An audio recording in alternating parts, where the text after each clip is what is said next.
সম্মানিত দর্শক, আসসালামু আলাইকুম। সবাইকে স্বাগতম জানাচ্ছি আরেকটি নতুন ভিডিওতে। তো আমি Mohammad Habibur Rahman, AI technician, TDL অর্থাৎ ঠাকুরগাঁও ডেইরি লিমিটেড। তো আজকে একটি ভিন্ন ধরনের ভিডিও নিয়ে আপনাদের হাজির হয়েছি। তো দেখতে পাচ্ছেন দেশি ছাগলকে কীভাবে বিটল জাতের ছাগল দিয়ে প্রজনন করানো হয়। তো এটা হচ্ছে একটা দেশি ছোটো আকারের ছাগল। দেখতে পাচ্ছেন ছাগলটা কিন্তু একেবারে ছোট, কিন্তু বিটল পাঠাটা কিন্তু খুবই বড়। তো এটার বডি ওয়েট হচ্ছে 80 কেজির মতো। তো এটা পাঠাটা কিন্তু শুধু এই কাজের জন্য ইন্ডিয়া থেকে আনা হয়েছিল। ওনারা 60,000 টাকা দিয়ে এই পাঠাটা ইন্ডিয়া থেকে। এটা কিন্তু অরিজিনাল বিটল জাতের ছাগল।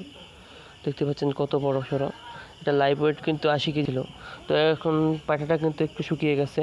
তো আপনারা যারা বিটল জাতের ছাগল দিয়ে কৃত্রিম প্রজনন করতে চান, গাজীপুরে কারো প্রয়োজন হয়, তাহলে আপনারা ডেসক্রিপশনে দেওয়া নাম্বারে যোগাযোগ করবেন, অথবা স্ক্রিনে নাম্বারটা দিয়ে দিব, যোগাযোগ করবেন। তো এখানে আপনারা যোগাযোগ করার ঠিকানা হচ্ছে গাজীপুর জেলার শ্রী বনখুরিয়া গ্রামে।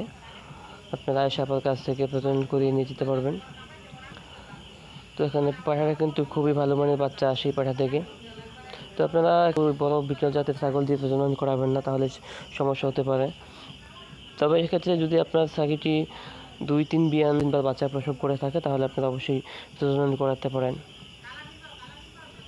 তো সবাইকে ধন্যবাদ। আসসালামু আলাইকুম। ভালো থাকবেন সবাই। দেখা হবে কোনো ভিডিওতে।